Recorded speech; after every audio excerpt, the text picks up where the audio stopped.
Et aux États-Unis, il n'y a pas que l'iPhone, il y a aussi le home staging. Je vous explique, Florence, c'est l'art de mettre en scène son chez-soi. On parle de relooking immobilier, de rénovation avant-vente. En fait, ça permet de rendre plus neutre l'intérieur de votre bien immobilier pour que les potentiels acquéreurs puissent mieux s'y projeter et donc acheter. Bruno Drey et Olivier Joglard.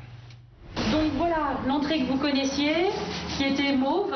Cette maison de 120 mètres carrés est sur le marché depuis plus d'1 an, mais ne trouve pas preneur. Son propriétaire a donc choisi de faire appel à une entreprise de home staging pour la mettre en valeur. Un acheteur se décidant le plus souvent dans les 90 premières secondes de la visite, il faut que la magie opère vite. Il faut créer le coup de cœur. Donc l'idée, c'est de neutraliser, de désencombrer et de plaire à un maximum de personnes.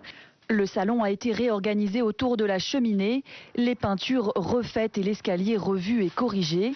À l'étage, fini les lambris et le papier peint passé de mode dans la salle de bain, place au gris-souris plus contemporain. L'objectif est d'utiliser le plus possible le mobilier existant pour ne rajouter que quelques petites touches de décoration. En gommant toutes ces imperfections, la maison devrait se vendre plus rapidement.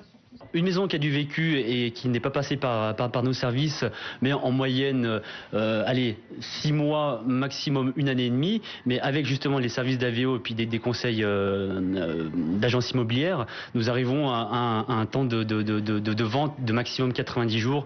Le ticket moyen pour ce genre de rénovation est de 6 200 €. Des frais que le client n'avance pas et qui se règlent une fois que la vente est réalisée.